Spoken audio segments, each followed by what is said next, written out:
नमस्कार दर्शकवृन्द, तपाईहरुलाई मुख्य मोडेस्ट युट्युब च्यानलमा हार्दिक स्वागत छ। नेप्सेको अपडेट लिएर म उपस्थित भएको छु। आज बजारमा राम्रो वृद्धि देख्न सकिन्छ। 28.73 अङ्कले बजार बढेको छ भने 2639.37 अङ्कमा बजारले क्लोजिङ गरेको छ। 1.10% बढेको छ। बजारको आजको टोटल टर्नओभर हेर्नुहुन्छ भने 6 अरब 47 करोड भन्दा बढीको देख्न सकिन्छ। टोटल ट्रेडेड सेयर्सको कुरा गर्नुहुन्छ भने 1 करोड 24 लाख भन्दा बढी रहेको छ। 214 वटा कम्पनीको मूल्य बढी रहँदा 37 वटा कम्पनीको मूल्य घटेको र 8 वटा कम्पनीको मूल्यमा आज परिवर्तन देखिएन। महत्त्वपूर्ण इन्डेक्सहरू सेन्सिटिभ इन्डेक्स अलिकति थोरै कम बढेको देखिन्छ अरूको तुलनामा। अरू सबै इन्डेक्सहरू चाहिँ 1% भन्दा बढी बढेको छ। आज सबै उपसमूहहरू बढेको छ। आज म्यानुफ्याक्चरिङमा 3% भन्दा बढीको बढेको छ भने होटलमा 2% भन्दा बढी बढेको छ। विकास ब्याङ्कमा 2% भन्दा बढी बढेको छ र ओभरअलमा सबै उपसमूहहरू बढेको छ। सागर, एसओपिएनएल, एसएआइएल, बन्दीपुर, रुरुहरू आज टप 5 बढ्ने, सबैले सर्किट लेभलमै बढेको देख्न सक्नुहुन्छ। 5 वटा कम्पनीहरूले सकारात्मक सर्किट लेभलमा बढेको छ भने एससीबीको डिबेन्चर यो चाहिँ हाम्रो आज सबैभन्दा धेरै घट्नेमा एसएपी डिबिएल, आरएनएलआई घटेको छ। प्राय डिबेन्चरहरू आज घटेको देखिन्छ। टर्नओभर धेरै आउनेहरू शिवम, बन्दीपुर, एसवाईपीएनएल, एसआइएल, सागर छ भने टप भोल्युममा शिवम, एलबिबिएल, बन्दीपुर, एनआइसिएसिआई, एनजिपिएल छ र टप ट्रान्जेक्सनमा बन्दीपुर, एसआइपिएल, एसआइएल, डिएचएल, टिटिएल रहेको हामीले यहाँनिर देख्न सकिन्छ।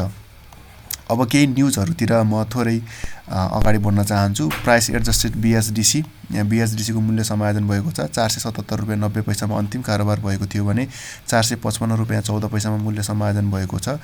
त्यस्तै गरेर अर्को रहेको छ एनएमएफपिएस, नेसनल लघु वित्तको 14.25% को लागि मूल्य समायोजन भएको छ। 1305 रुपियाँ आज अन्तिम कारोबार भएको थियो भने 1142 रुपियाँ 23 पैसा चाहिँ मूल्य समायोजन भएर कायम भएको छ। एनएलजीको 698 मा अन्तिम कारोबार भएको थियो। 4% को लागि मूल्य समायोजन भएर 671 रुपियाँ 15 पैसा चाहिँ कायम भएको छ। यो थियो 3 वटा कम्पनीहरूको मूल्य समायोजन भएको जानकारी।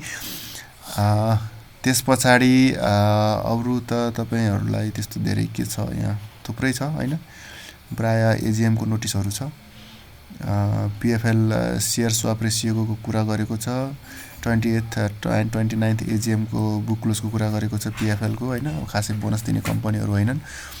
अब सिम्पली यतापट्टि नै कुरा गर्न चाहन्छु। बुलिस माराबुजु क्यान्डल, इनगल्फिङको प्याटर्न हैन। अब धेरैवटा कुराहरू क्लोजिङको हिसाबले हेर्नुहुन्छ भने धेरै समय यताको क्लोजिङ हैन तपाईको भन्दा माथि 1 महिनादेखि यो लेभलमा क्लोजिङ गर्न सकेको थिएन र यो लेभलमा आज पुगेको छ। एउटा क्यान्डल आफैमा छ। हुन त यहाँनिरको क्यान्डल पनि त्यस्तै थियो हैन। अब तपाईको तर यो क्यान्डल बुलिस माराबुजु भयो भने बजार माथि बढ्न सकेको थिएन हैन। अब यो क्यान्डल पनि बुलिस माराबुजुको रूपमा आएको थियो। सम्भवतः मैले हिजो नि तपाईहरुलाई भनेको थिएँ कि यो क्यान्डलले बजारलाई बढ्ने संकेत चाहिँ गर्छ है भनेको थिएँ भने यो क्यान्डलले घट्ने संकेत गरेको हामीले कुरा गर्दै आइरहेका थियौँ।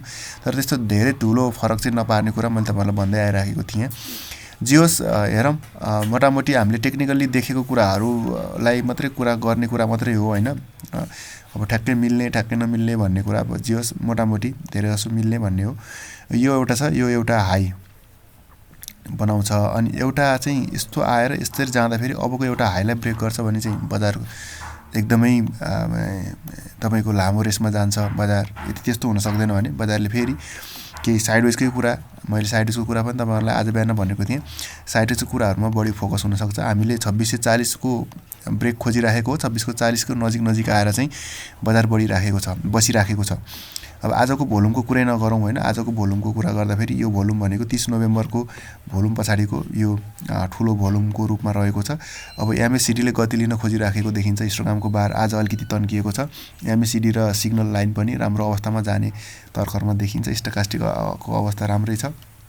त्यस पछाडि एकुमुलेसन देखिएको छ। एकुमुलेसन देखिनु भनेको चाहिँ एउटा राम्रो हो। मैले पहिला पनि भनेको थिएँ यो लेभलभन्दा माथि बसिराखेको छ। एकुमुलेसन चाहिँ एउटा पोजिटिभ देखिएको छ। त्यसले चाहिँ एकदमै पोजिटिभ बनाएको छ हैन। अब चाहिँ यो 56 मा आइपुगेको छ हाम्रो आरएसआई साइडवेज जोनमा छ। आरएसआई चाहिँ म जहिले पनि केसँग कम्पेयर गरेर हिँड्छु, बुलिन्जर ब्यान्ड्सको अप्पर ब्यान्ड ब्रेक गरोस्, आरएसआईले 60 ब्रेक गरोस् भन्ने हो। अब यहाँनिर चाहिँ यो कम्बिनेसन आरएसए र बोलिन्जर ब्यान्डको कम्बिनेसन आयो भने चाहिँ सम्भवतः बजारले केही समय 1-1.5 महिना पछाडि फर्केर हेर्दैन कि भन्ने लाग्छ। अब हेरौँ, पिभटको लेभललाई आज ब्रेक गर्यो होइन, माथि गयो। पिभटको लेभल 2620 भन्दा 20 को लेभलतिर छ। आज हामी 2639 को एरियामा पुगेका छौँ। त्यस पछाडि सुपर ट्रेन्डले हामीले 2640 को कुरा गरेका थियौँ हैन। अब यो अलिकति 2640 41 भन्दा माथि गएको भए त्यो ब्रेक हुन्थ्यो, त्यो अब छँदैछ। त्यस पछाडि जिगज्याग लाइन चलेको छैन। 200 दिनको मुभिङ एभरेज 2682 को लेभलमा देखिन्छ। 50 दिनको त हाम्रो सपोर्ट लिएर माथि गइरहेको छ। यो एकदमै बेस्ट पार्ट हो। अहिले पछिल्लो समयमा 50 दिनको मुभिङ एभरेजको बढी भ्यालिड भइराखेको अवस्था देखिन्छ। सिम्पली राम्रो भएको छ, भोल्युम पनि आएको छ। अब आगामी दिनमा फर्केर हेर्नु पर्दैन कि भन्ने लाग्छ। अब हेरौँ, बजारले यो आवरली क्यान्डलमा हो, मैले तपाईँलाई अघि पनि भने, एकचोटि गर्छु, यो गयो, यो आयो, यो गयो, अब यो आउँछ र यो जान्छ भनेको यो लो भन्दा घट्दा फेरि माथिबाटै बढ्न सुरु गर्छ, एउटा हायर लो बनाउँछ र यो जहाँसम्म पुग्छ त्यो यो एउटा हाई जहाँ पुग्छ मानव त्यसको हाईलाई ब्रेक गरेर माथि बस्छ भने आवरलीमा त्यो चाहिँ सबैभन्दा बेस्ट पाटो चाहिँ बजारको हुने देखिन्छ। नेप्से राम्रो छ। नेप्से सँगसँगै केही स्टकहरू राम्रो छ। मैले तपाईँहरूलाई धेरै अगाडिदेखि जानकारी गराउँदै आइरहेको छु। केही स्टकहरू बाई सिग्नल आएको, एसआई प्यानलको हामीले 800 भन्दा तलदेखि हेरेको थियौँ, अहिले 1200 कटिसकेको छ होइन। डिएचएलको कुरा गरेको थिएँ तपाईँहरूलाई। जियोस फाटाफुट्टा स्टकहरूले अहिले राम्रै पर्फर्मेन्स गरिराखेको अवस्था छ। सो धेरै ग्रिडी हुने कुरा नि हुँदैन। अब एउटा रातो क्यानल भन्दाखेरि चाहिँ निस्किने खालको स्ट्राटेजीहरू बनाउनुपर्छ जस्तो लाग्छ मलाई। जस्तो एसओई पिएनएलको कुरा हामीले अगाडि नै गरेका थियौँ, भिडियो तपाईँले अहिले पनि देख्न सक्नुहुन्छ। अब यसलाई हेर्ने हो भने चाहिँ एउटा रेड क्यान्डल बनाउँदाखेरि हामी निस्किनु पर्ने हो कि भन्ने लाग्छ हैन। अहिलेसम्म रेड क्यान्डल नबनाउँदासम्म ठिक छ। रेड क्यान्डल बनाए पछाडि चाहिँ हामी निस्किनु पर्ने हुनसक्छ।